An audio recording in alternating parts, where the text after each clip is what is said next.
Esta semana en Cuadriga, Cuba y Estados Unidos, el triunfo del pragmatismo.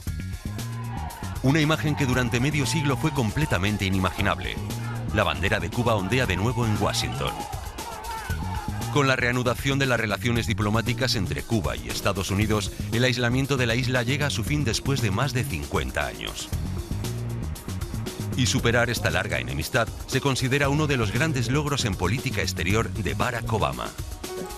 Pero la completa normalización de las relaciones será un proceso largo y complicado en el que jugarán un papel determinante temas como el embargo, Guantánamo y los derechos humanos. Cuadriga, la tertulia internacional desde Berlín. Con ustedes, Jenny Pérez Schmidt. El viejo dicho que reza: si no puedes con tu enemigo, únete a él, puede aplicarse hoy más que nunca a Cuba y los Estados Unidos. Pragmatismo puro, dicen tanto entusiastas como críticos de este proceso de deshielo. Pero nos preguntamos si este pragmatismo alcanza, por ejemplo, para alejar definitivamente los dogmatismos ideológicos en uno y otro lado del conflicto, y también si ese pragmatismo va a alcanzar para que veamos totalmente libre al pueblo de Cuba. Lo queremos responder en esta edición de Cuadriga y lo hacemos con tres tremendos invitados. Comenzamos inmediatamente con Amir Valle. Amir es periodista, además escritor cubano de amplia trayectoria. Ha publicado diversos libros en relación a Cuba. Mi favorito, y lo digo claramente, Santuario de Sombras, del tráfico de personas en la isla. Para Amir, no puede hablarse de triunfo si los nuevos pactos desconocen el derecho a la democracia y el respeto a los derechos humanos del pueblo cubano. José Luis Valdés, investigador mexicano y profesor visitante del Instituto Latinoamericano de la Freie Universität aquí en Berlín. José Luis dice: sí, es un triunfo del pragmatismo porque por fin Cuba está a la vista de todos, más aún si juega en beneficio de su gente y compromete reformas indispensables. Bernd Pickert, politólogo alemán, trabaja para la sección internacional del diario berlinés Die Tageszeitung. Para Bernd es un comienzo, pero no hay que olvidar que las fuerzas que impidieron una política razonable por tantos años aún existen y no se rinden tan fácilmente. Bueno, bienvenidos a ustedes tres y gracias a ustedes también por sintonizar una vez más Cuadriga. Recuerde, como siempre, que puede participar en nuestro debate a través de las plataformas de Deutsche Welle, en Twitter, en Facebook, también en nuestro correo electrónico cuadriga@dw.de. Dicho esto, comenzamos inmediatamente, Amir. Amir, ¿por qué no hablar después de todo de triunfo del pragmatismo? ¿No era acaso indispensable de alguna manera dejar los temas difíciles de lado, llámese derechos humanos, y llámese también el tema de las reparaciones, con tal de ver avanzar a Cuba? Sí, mira, pienso que hay que hacer una separación muy clara. El pragmatismo puede aplicársele realmente al gobierno norteamericano. Ahí sí se puede hablar de un triunfo del pragmatismo. En el caso de Cuba, yo llamaría empecinamiento ideológico. La prueba es muy simple. Hace unos días, uno de los 5 héroes del imperio dijo claramente: hemos logrado conversaciones y vamos a mantener relaciones con Estados Unidos sin haber cedido ni un ápice. Eso deja muy clara cuál es la postura del gobierno cubano al respecto. Pero cuando se habla de nuevos negocios, de concesiones con empresarios, de una retórica totalmente distinta a la empleada normalmente por Cuba, ¿no es acaso también un pragmatismo de La Habana?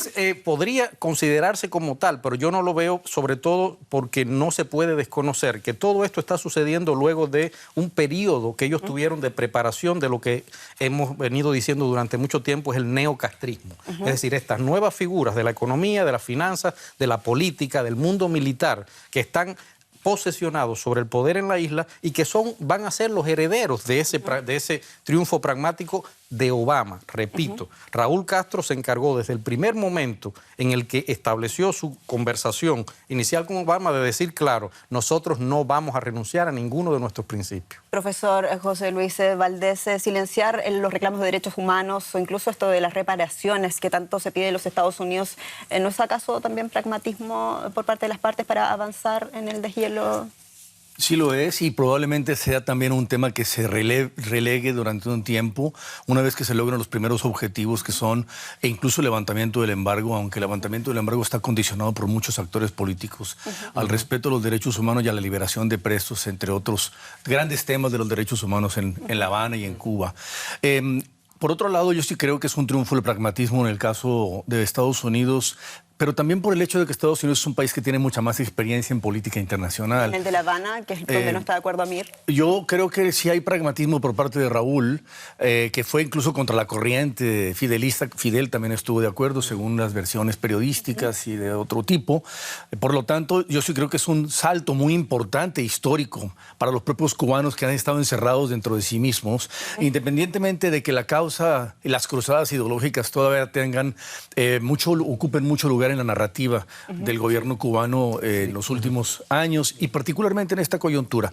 Y yo creo que en términos de consumo interno para Estados Unidos va a ser muy importante, sobre todo para los demócratas que han avanzado por delante de los republicanos recalcitrantes en temas que ellos hubieran querido poder tener en sus manos. No van a poder decirle que no. Marco Rubio, ni ninguno de esos, a los cubanos que le presionen para que se restablezcan relaciones normales, comerciales con La Habana. Me pregunta, perdón, Amir, discúlpame, al experto alemán, ¿ves también pragmatismo en ambas partes, más en Estados Unidos, como lo dice Amir, o lo ves tú por igual en este avance? Yo creo que hasta este momento es igual, porque Estados Unidos tampoco no ha abandonado ningún principio, ¿no? Solo han cambiado una política, porque una estrategia, una táctica, ¿no? Pero no ningún principio, ¿no? Además, estos principios de derechos humanos no son verdaderamente los principios que guían la política exterior de Estados Unidos. Eso sería abusado de decirlo, que ellos mismos hacen propaganda por este estilo. Pero lo que yo creo es que si realmente quieres que Cuba cambie, y creo que casi todo el mundo lo quiere, los cubanos en Estados Unidos, los cubanos en la isla, todo el mundo quiere que Cuba cambie. Entonces, tienes que cambiar la política, es lo más lógico posible, ¿no? Y ese es el primer paso que se está desarrollando en este momento. ¿Esa política de acercamiento para el cambio realmente crees que va a tener un efecto? Me lo pregunto sobre todo si miramos un poco la experiencia, la historia aquí en Europa, que pasó, por ejemplo, en aquel acta de Helsinki hace 40 años, cuando se tenían las mismas aprensiones, ¿no?, de que el bloque oriental había ganado todo económicamente cuando en verdad había ofrecido tan poco en materia de derechos humanos a cambio. ¿Qué nos dice la experiencia realmente? ¿Nos ofrece una prueba concreta de que sí se puede? Es difícil comparar estas situaciones, me parece, porque fue la confrontación de dos bloques militarmente muy poderosos y casi de la misma fuerza. Cuba y Estados Unidos no es lo mismo, ¿no? Y Cuba es un poco el resto de lo que quedó de la Guerra Fría. Pero lo que sí se puede comparar son métodos para aliviar situaciones, para hacer situaciones más humanas, para hacer posible un intercambio humano que también cambia situaciones, o puede cambiar situaciones. En Cuba ya con las nuevas leyes migratorias, desde hace dos años y medio ahora, que mucha gente puede viajar, puede conocer el exterior, puede estudiar, no solamente en los países hermanos como antes, sino también en Estados Unidos, y regresar sin ser acusado de gusano y algo así. Esto cambia ya la sociedad de la isla, ¿no? Creo que de este día poco a poco se va a cambiar. Amir, sí, el acercamiento sí cambia. Sí. No? Hay algo que yo quiero decir, o sea, Estados Unidos, según los republicanos, sí ha cedido en sus principios. O sea, eso de ceder en los principios es bastante discutible si tuviéramos aquí republicanos y demócratas. O sea, pero hay algo que sí me parece que es muy interesante. O sea, lo que significa esta política de acercamiento, tú lo decías, y en relación con lo que había establecido Fidel Castro como comportamiento hacia Estados Unidos. Lo que significa ese cambio en el pensamiento social de alguien como nosotros que estuvimos, en mi caso, más de 40 años esperando una invasión, considerando que el inglés era la lengua del enemigo, que todo lo que podía hacerse contra el gobierno siempre se le ponía la etiqueta de que uno era un mercenario del imperialismo. O sea, ese cambio en la conciencia social, más allá digamos, de lo ideológico, va a ser un movimiento. El otro elemento que me parece que es muy importante que hay que tener en cuenta era algo que Fidel nunca dejó de la mano, y es que el empoderamiento de la economía en manos de la población, aunque fuera mínimo, le iba restando poder ideológico al partido único. Y esa es una carta que Raúl se está jugando muy fuerte en estos momentos. Según las encuestas en la isla, en este momento, más del 70% de la población no cree absolutamente en Raúl Castro. Sin embargo, cree más en Obama, cree más en lo que pueda venir de esas relaciones, aunque también, ojo, tienen un temor muy grande de que aquellos males que existían antes de la revolución, prostitución, droga, etcétera, etcétera, retornen con esta nueva era. Es decir, pero eso ha cambiado la mentalidad y, por el otro lado, hay que ver que la propaganda que está haciendo el régimen en este momento al interior de la isla sigue estando atrincherada. Es decir, a los opositores, a pesar de que ya el enemigo no es el enemigo, se les sigue diciendo que son mercenarios del imperio, se les sigue diciendo que se les paga, que les están pagando, se les sigue diciendo que Estados Unidos va a seguir financiando a esa gente y que esa gente están descalificadas como cubanos por eso. Me acuerdo perfectamente lo que tú dices, Amir, es de extrema importancia. Me acuerdo haber estado en la Cumbre de las Américas en Ciudad de Panamá hace algunos meses y hablar con Rosa María Payá, la hija de Osvaldo Payá, el emblemático opositor cubano fallecido, y decía ella, yo no es que esté de acuerdo con este acercamiento, estoy de acuerdo que de alguna manera esto tiene que pasar. Lo que a mí no me gusta es que a nosotros no nos hayan hecho parte de este proceso por un lado y por otra parte que no se nos considere como un actor político válido, ¿no? ¿Es eso lo que tú también lo ves así? Yo creo que sí, pero lo que pasa es que ella está hablando desde la perspectiva de una disidencia y una oposición no reconocida.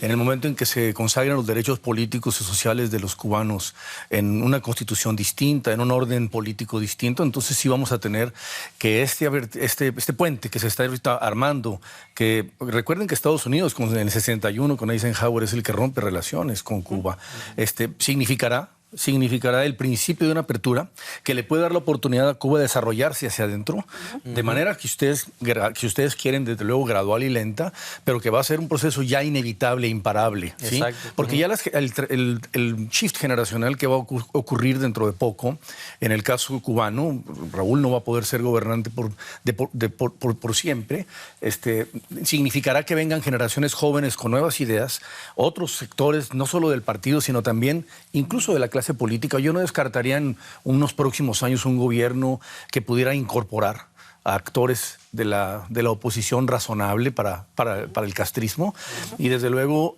por la presión estadounidense. Yo creo que es muy importante recordar que también Estados Unidos durante un periodo muy largo en América Latina violó junto con los militarismos locales, los derechos humanos, e incluso en Cuba misma. Entonces, ahora el regreso con el mea culpa de por medio que Obama transmitió en su discurso al decir esta es una política equivocada, es histórico, es simplemente histórico. Kennedy hubiera querido restablecer las relaciones, pero lo mataron antes. Y quizás probablemente también, por eso ¿no? lo mataron. Y quizás Clinton también lo hubiese querido hacer. Y quizá, exacto. Entonces aquí hay una revoltura muy interesante que Obama aprovecha el momentum enorme. Está teniendo mucho éxito al final de su mandato la política inteligente. Irán es otro ejemplo. Y yo creo que ese impulso sí le puede dar a La Habana y a Cuba enormes posibilidades de apertura y enormes posibilidades de desarrollo hacia adentro que le urgen, por otro lado. Hay un detalle que yo creo que es importante tener en cuenta también, que lo ha tocado José Luis, que es muy interesante. 2018 Raúl debe abandonar el poder. Y justamente a partir de ahí empieza una nueva etapa de, nosotros digamos, los que estudiamos Cuba, llamamos el neocastrismo, lo que se va a imponer esta nueva, lo que tú decías. Pero estamos hablando de una generación o sea, que no tiene ideología. Desideologizada. Sí. Exactamente, no tiene ninguna ideología. Su ideología es el dinero, su ideología es caminar en el dinero. Eso es lo primero. Y lo segundo es que esa nueva generación va a coincidir supuestamente con un periodo republicano en Estados Unidos. Ya, hay desconfianza que las cúpulas cambian y que los actores cambian. Eso hay que tenerlo en cuenta también. Eso es un pronóstico, ¿eh? Exacto. ¿Pero ustedes creen realmente de que el nuevo presidente de los Estados Unidos, sea quien sea, Clinton o Bush, que aparentemente por ahora tienen más posibilidades, borren con el codo lo que Obama ha escrito con la mano? ¿Está ciertamente esa opción? Cuando sobre todo vemos en las encuestas, por ejemplo, en Estados Unidos, una encuesta nacional que dice que el 70% de los estadounidenses quiere el levantamiento del embargo, por ejemplo. Ahí hay una presión social que cruza a los políticos y la política. Yo creo que sí van a tener que ceder.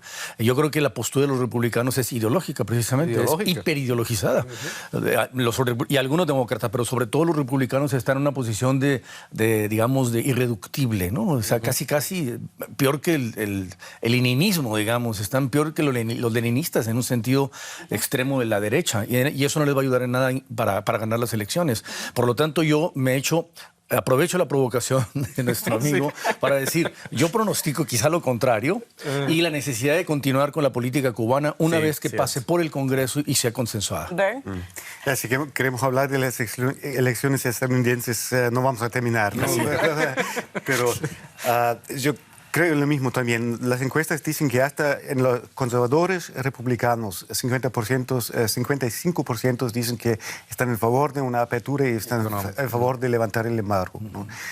Esos son números que nunca había en la historia de este embargo, ¿no? Entonces hay un movimiento, hay un momentum de Obama para cambiar cosas y creo que, como dijiste tú, es irreparable. No hay paso atrás en este momento, ¿no?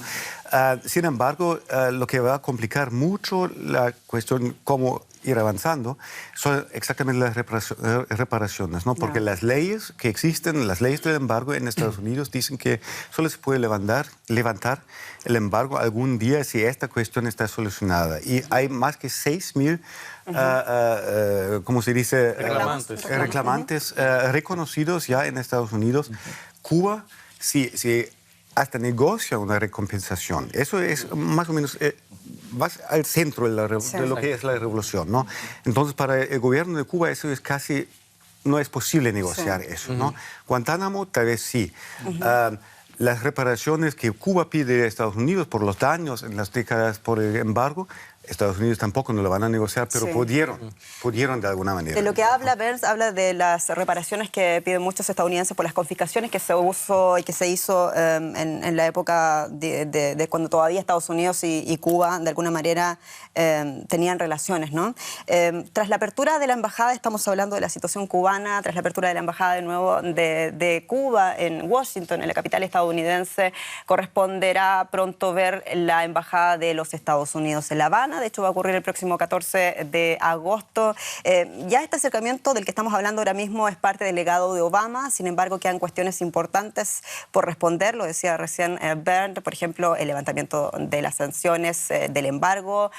También tiene que ver con este deshielo también de las relaciones a nivel político, con, por ejemplo, concretar lo que tiene que ver la deuda de Guantánamo y, si me permiten, la gran deuda de Guantánamo. Son temas difíciles de tratar y, sobre todo, son temas que generan mucha división todavía. Veamos. La reapertura de embajadas nos lleva al kilómetro cero del proceso de normalización de relaciones entre Cuba y Estados Unidos. Supone la solución de toda una serie de problemas pendientes, entre los cuales he mencionado el cese del bloqueo a Cuba, la devolución del territorio de Guantánamo y el completo respeto a la soberanía de nuestro país. Estamos decididos a vivir como buenos vecinos sobre la base del respeto mutuo. Un hito, sin duda histórico, que sin embargo no significa el final de las diferencias entre ambos gobiernos, ni el fin de la división de opiniones entre los cubanos en la isla y en los Estados Unidos. Jeb Bush. Bueno, le comento lo que dijo recién José Luis, que Kerry habla español, pero no tan bien como Bush, como Jeb Bush. Claro, ahora el español está de moda en los Estados Unidos, ¿no? Bueno, estaba recién esa nota hablando de la división de opiniones que hay todavía entre los Estados Unidos y Cuba, de los temas pendientes de los que hacíamos mención antes de irnos a esta nota. Nos preguntamos cómo logrará Obama, por ejemplo, algo tan difícil como es el cierre de la base militar de Guantánamo. Ha dicho su vocero ayer recientemente que está el plan prácticamente listo. Nos preguntamos cómo lo va a lograr cuando esto necesariamente tiene que ir a través del Congreso, ¿no, Amir? Mira, yo creo que eso ahora Obama está ante un grupo de presiones que tiene que hacer en las instituciones que deciden al final ese tipo de asuntos, ¿no? Creo que, por ejemplo, no solamente, como bien decía ahorita Bernd, o sea, son asuntos que están, aunque se puedan resolver por separado, están muy vinculados unos a otros. El asunto de la base naval también tiene que ver mucho con esas indemnizaciones. Es decir, hay muchas cosas que están absolutamente mezcladas. Y están mezcladas más sobre todo porque, digamos, los sectores mayoritarios de la oposición de la isla y del exilio, también los cubanoamericanos, los senadores, etcétera, etcétera, están hablando de algo que es muy interesante. Es decir, el hecho de que aquí se está negociando por paquetes. Es decir, un paquete en el cual Raúl solamente ha cedido a un espía, o sea, a un empresario y a un grupo de presos políticos a cambio de todas estas, vamos a decir, facilidades económicas, financieras, de trámites, etcétera, que se producen. Pero que todo eso está siendo negociado solamente en las altas esferas, sin consultar a la gente que está, digamos, en las bases. En Cuba, ¿qué piensa la oposición? ¿Qué piensa el pueblo? Todo eso ha sido negociado a ese alto nivel y lo mismo está sucediendo en Estados Unidos. Es decir, en Cuba no se consulta a la gente, en Estados Unidos la crítica mayor que tiene Obama es que ha tomado todas estas decisiones. Sí. Precisamente por eso era mi pregunta y aquí voy a José Luis. ¿Por qué? Porque por un lado está lo que dicen las encuestas estadounidenses que quieren sí o sí, por ejemplo, el levantamiento del embargo, pero en el tema de Guantánamo hay opiniones difíciles y sobre todo Obama tiene que escuchar a sus halcones de la seguridad. ¿Qué van a decir sus halcones cuando diga voy a cerrar finalmente la base de Guantánamo cueste lo que me cueste? Él ya ofreció y amenazó con vetar en caso de que no pasara. La cuestión es la siguiente. Guantánamo tiene un plan. Obama aparentemente, según las versiones del ministro de Defensa Carter, un plan B que es una base naval que Estados Unidos tiene en el Pacífico también, en el Caribe, donde se trasladarían a los presos, que son 116 en este momento. El problema es que hay una contradicción. Cuando se negó el Congreso a transferir a los presos a territorio estadounidense, entonces se optó por la alternativa de pedirles a los aliados europeos o a los aliados en el Medio Oriente que aceptaran algunos de estos presos. Son 116 en total, perdón. Son 116 ahora, pero han ido viajando algunos de ellos a las respectivas cárceles de los países de origen. Eso lo sigue haciendo Carter. ¿Qué quiere decir? Quiere decir que de alguna manera eso estaría desmintiendo la idea de Obama de desmantelar la base. Pero la propuesta de Obama, que tenía que haber cumplido en 2010, era la oferta y la promesa era desmantelar la base de Guantánamo. Y en este momento están haciendo todo lo posible por lograr el desmantelamiento y eventualmente discutir Guantánamo con los cubanos. Pero primero tienes tú que desmantelar la base, es decir, pues esa cárcel que se fundó en la isla, que es un gran problema de seguridad para los estadounidenses. Sí, y el gran problema, solamente como dato para nuestros telespectadores, el gran problema es que los congresistas estadounidenses no quieren que esos prisioneros vayan a territorio estadounidense. Recordemos que esta cárcel, esta base se estableció inmediatamente después de los atentados del 11S de 2001 y generando los dolores de cabeza que ya todos conocemos. Hay algo que también yo creo que ahorita lo conversamos, José Luis y yo, fuera de programa, y me parece que es muy interesante que hay que decir. Es decir, no hay que olvidar los intereses que tiene Rusia ahora en retomar y volver a abrir en Cuba la base de espionaje de Lourdes.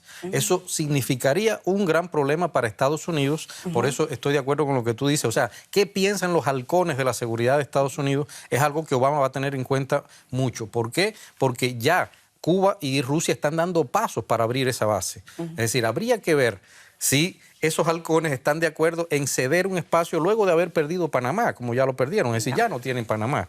Si pierden Cuba, pierden Guantánamo, sería un gran problema para ellos. ¿Dónde tendrían todo eso? Y ahora otra cosa. Obama dice tendríamos el plan listo para cerrar Guantánamo, pero una cosa es cerrar la base de Guantánamo y otra cosa es ceder el territorio, ¿no? Que es lo que pide concretamente La Habana. ¿Ves algo así, Van? ¿Posible? No, eso quería decir antes, porque la cárcel funciona desde el año 2001, la base militar desde 110 años, ¿no? Así que son dos cosas distintas, ¿no? Claro que cerrar la cárcel y saber a dónde ir con los presos sería la precondición para cerrar o ceder el territorio también, pero son dos cosas, ¿no? Y uno es un tratado que Cuba dice es un tratado injusto, que Estados Unidos dice que no. Eso hay que ver, ¿no? Pero a mí me parece que eso es por tan simbólico que sería eso, no es lo más importante en este momento, porque las emociones en Estados Unidos de los que están en contra del levantamiento del embargo no van por Guantánamo, van por las historias de cubanos que viven en Estados Unidos y han perdido la casa familiar, su hacienda. Correcto, esto, ¿no? Pero ¿qué dicen los cubanos de esto? Porque siguen teniendo, entre comillas, al imperio en su terreno y es algo fortísimo. Claro, Raúl Castro decía, no lo vamos a hacer. Que, como lo hemos discutido, las encuestas dicen que la gran mayoría en favor del levantamiento del embargo. La economía o muchas empresas estadounidenses presionando para el levantamiento del embargo porque no quieren que a 90, 100 y pico kilómetros kilómetros de la costa norteamericana. Hay chinos, hay rusos, hay europeos, hay de todos lados haciendo buen comercio y los Estados Unidos quedándose afuera. Eso no tiene sentido para los intereses más íntimos de la economía estadounidense. Entonces hay presiones de estos lados. Lo que quieren evitar que se levante el embargo, ¿qué argumento van a usar? Es el argumento de esta pobre gente que justamente fue... Es curioso porque ahora me pongo a pensar en que, por ejemplo, las demandas de Raúl son muy simples. Primero, el levantamiento del embargo. Segundo, eliminación de TV y Radio Martí. Tercero, la eliminación del apoyo a la oposición. Y después es que está la base naval. Sí, al final. Es decir, el problema de la base naval está al final. Pero fíjese, lo último, él habla de las indemnizaciones. Es decir, de que Cuba está pidiendo esa reclamación. Y esta última está emparentada con esta. ¿Y no será que lo puso porque tiene un orden de esperanza y que una cosa puede ser? Te lo pregunto porque Bruno Rodríguez decía en el mensaje de inauguración de la nueva embajada cubana en Washington, dos cosas pendientes gravísimas: el tema del levantamiento del embargo y citó en segundo lugar la entrega del territorio de Guantánamo. O sea, no solamente el cierre de la cárcel, sino también la entrega del territorio que ocupa la base militar. Y es la primera vez que lo dicen claramente, porque siempre se referían a Guantánamo como algo general. En esa vez ha sido la única vez directa que ha dicho la devolución del territorio. Es más fácil, profesor José Luis, es más fácil cerrar Guantánamo, devolver el territorio de Guantánamo a los cubanos o que levantar el embargo. ¿O qué es más difícil? A mí me parece ¿Cómo quiere que le pregunte? ¿Puedo acomodar la pregunta? Sí, claro. Ok, ahí te va. Yo creo, primero que nada, que siendo realistas, Guantánamo no va a ser regresada en el corto plazo a Cuba. Es muy difícil. Lo de los presos es otra cosa, en efecto, que es un asunto en realidad de otra materia para el Departamento de Estado, ¿no? En otra sección. Pero la isla, en tanto, la parte de Guantánamo, yo creo que no la van a tener los cubanos muy pronto. En el embargo, sin embargo, es más realista que veamos que el embargo, dada la posición del público estadounidense a favor del levantamiento del embargo, es más realista pensar que el embargo, cuando pase por el Congreso, se levante. Ahora, lo que estamos viendo acá, como ya se mencionó, es en realidad un asunto de geoeconomía y de geopolítica. De nueva geopolítica y nueva geoeconomía en el Caribe y en Centroamérica y en América Latina para incidir en la correlación de fuerzas que cruzan transversalmente la isla. ¿Cómo cambia esa relación de poder que tanto le gusta hablar a usted, profesor? Bueno, pues ¿cómo va a cambiar? Va a cambiar en el momento en que Estados Unidos haga una presencia, vamos a tener que los chinos y los europeos, sobre todo los europeos y los estadounidenses van a querer hacer un posicionamiento frente a China y frente a Rusia. Si Rusia restablece las relaciones, digamos, el espionaje o las actividades en la isla, esto va a ser un problema, pero para eso necesitas presencia occidental.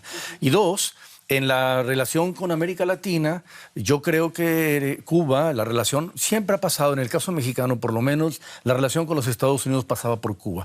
La relación con Cuba pasaba por Estados Unidos. Entonces México siempre vivía una esquizofrenia de si estar con Dios o con el diablo, ¿no? Pero al mismo tiempo también fue utilizado por Estados Unidos para mantener un balance y una forma de comunicarse con La Habana que no existía de manera directa. Nunca rompió relaciones. Ahora ya no. Ahora Canadá fue el invitado de honor para hacer que las... Interesante que México haya quedado relegado. Quedó fuera porque México ha perdido mucho valor agregado en la política internacional por sus condiciones internas que lo han llevado a un deterioro, en fin, de distintos tipos. Y con América Latina, vamos a ver cómo el Pacto Bolivariano se mueve a raíz de eso, porque para ellos Cuba es intocable. Pero en el momento en que ya Fidel, Raúl, sobre todo, está haciéndole guiños a Estados Unidos, yo quiero ver que el chavismo o el correísmo en Ecuador o Evo mismo se confronten de manera radical con Estados Unidos. En este momento en que Estados Unidos se está convirtiendo en un aliado muy apetecible para Cuba y que ya está, digamos, está cocinado el asunto. De acuerdo, profesor. ¿Puede el bolivarismo entonces decir ahora, con esto que hemos visto en Cuba, que Estados Unidos no tiene más política para las Américas? Yo creo que no. Yo creo que al contrario, se demuestra ahora que a través de Cuba está inaugurando una nueva política hacia las Américas muy importante, Estados Unidos, con Obama a la cabeza. Exactamente. ¿No? Eso fue... Todo el timing del anuncio en diciembre del año pasado fue dirigido a la cumbre de Panamá para poder incluir Cuba la primera vez, como era la demanda única de toda América Latina prácticamente, y Estados Unidos se había quedado aislado en la política del hemisferio, no Cuba, no Venezuela. Estados Unidos se había quedado aislado y Obama está por cambiar eso. Por eso pienso lo mismo, ¿no? Que eso... no se sabe con una nueva administración a partir del 2017, pero por el momento diría es un nuevo comienzo para una política hacia América Latina de Estados Unidos que no había en los últimos 10 años casi, ¿no? Si tú me preguntaras, Jenny, ¿cuál es un problema mayor en este momento en términos de proceso interno? ¿Cuba o Venezuela para Estados Unidos? Yo diría que Venezuela está mucho más complicada. Mucho más complicada. Porque además el puente con Estados Unidos se rompió por razones diversas. Pero también con muchos de otros países, ¿no? Venezuela se queda un poco sola con todo eso que está muy aislada, está empecinado Maduro en llevar a cabo una política que no es funcional.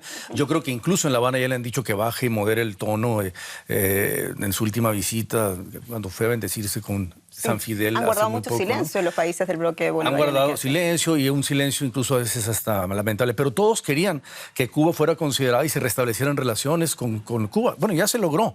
Ya Obama entendió el mensaje y que hizo hacer política latinoamericana a través de un ícono latinoamericano, que es Cuba. Un ícono revolucionario, un ícono antiimperialista, que falso o verdadero funcionó como punto de apoyo para muchos movimientos políticos en América Latina, como eje central, como pivote. Cuba fue un pivote latinoamericano muy importante. Un inspirador, ¿no?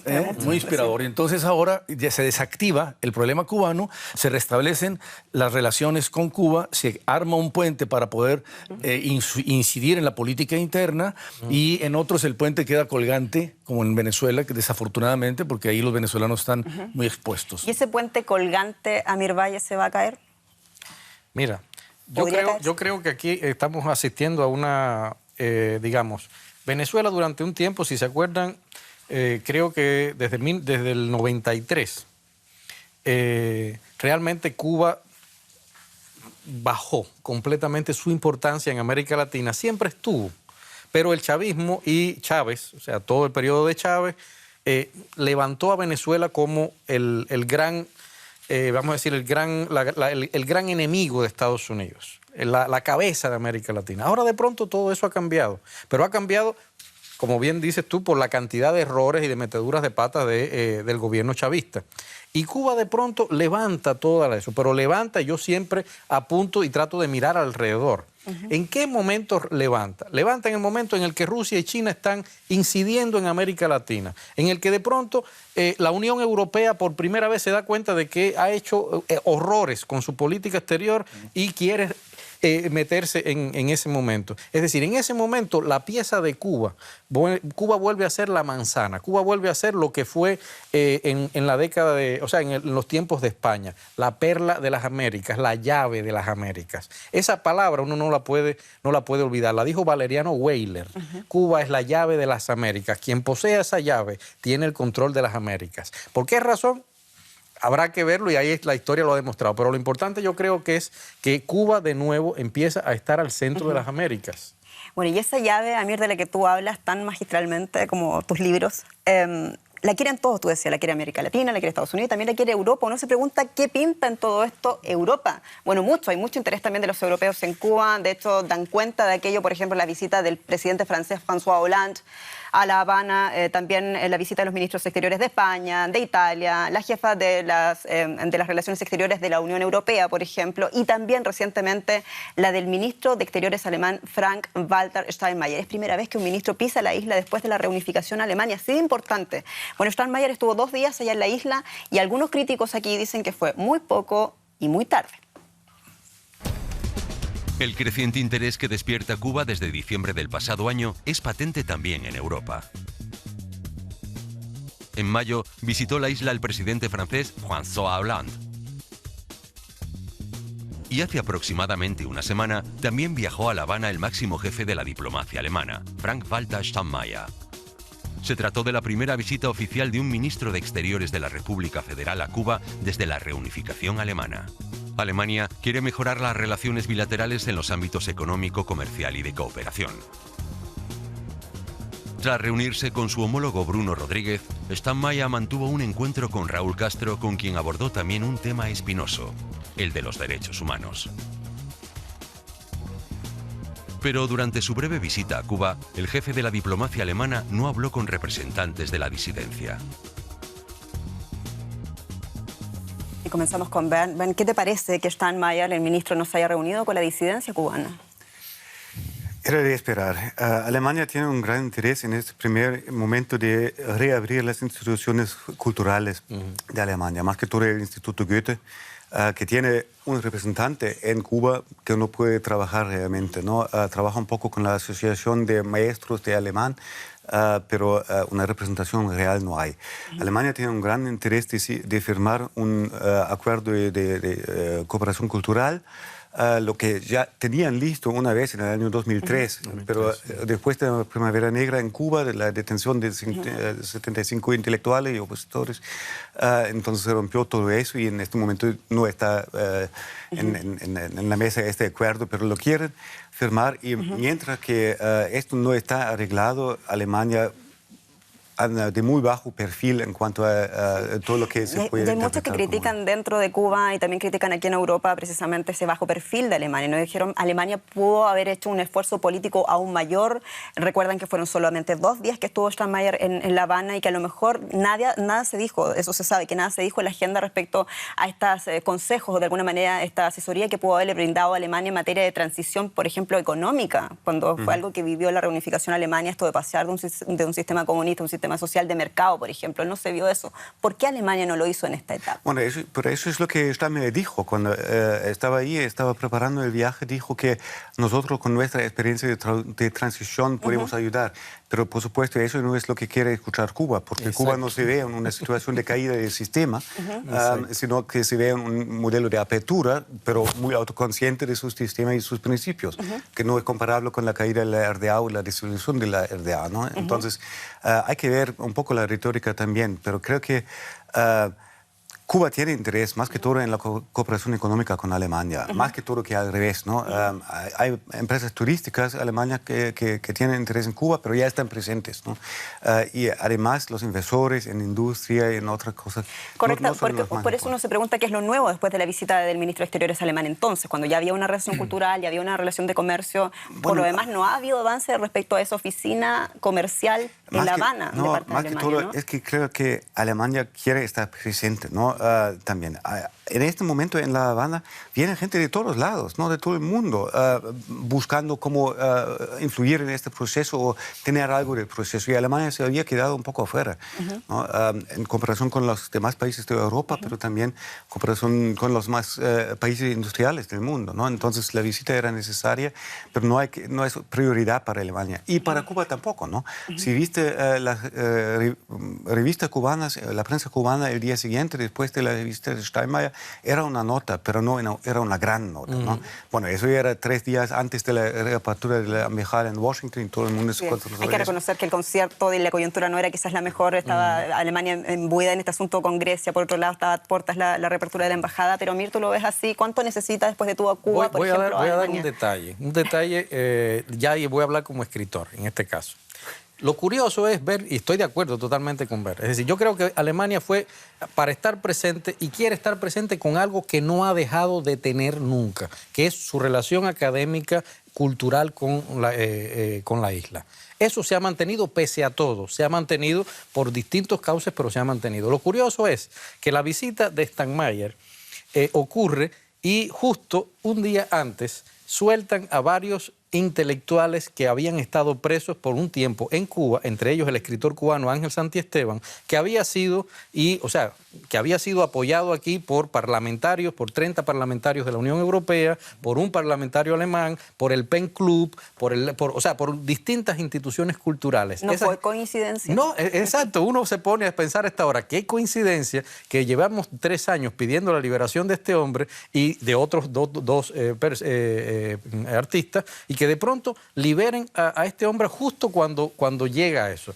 Eso es típico. Cuba lo hace a cada rato. Es el pragmatismo alemán, ese silencio también. Ahora, sabiendo que la visita de Steinmeier ya se había planificado una semana antes y se canceló el mismo día. Lo curioso es eso. El problema es que la semana antes, cuando iba a ir Steinmeier, a este señor le dijeron, vas a salir mañana. ¿Así? Eso es lo curioso. O sea, por eso estamos hablando de este tipo de cosas. Jenny, yo creo que primero es muy inteligente esa posición, sobre todo por lo que decía Ben. Cuba no va a aceptar que tú le des lecciones de transición porque ellos no creen que necesitan una transición. Ellos están en una cosa que llaman perfeccionamiento de nuestro socialismo. Y entonces nada de lo que venga con esa presión lo van a aceptar. Con Cuba la presión no funciona, lo ha demostrado.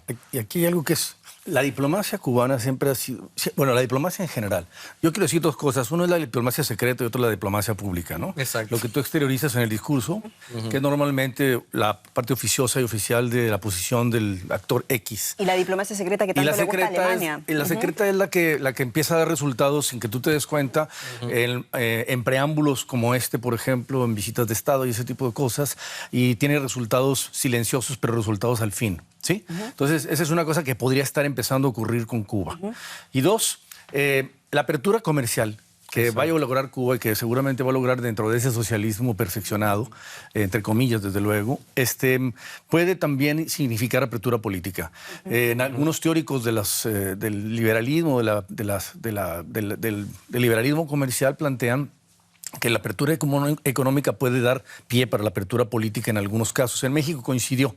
En México coincidió que la entrada al Telecán y al Telecue, por ejemplo, el tratado con Europa, dio un espacio para que hubiera una transición en 2001 hacia la democracia, cuando llegó el primer partido no de Estado, después de muchísimos 70 años. En China no funciona.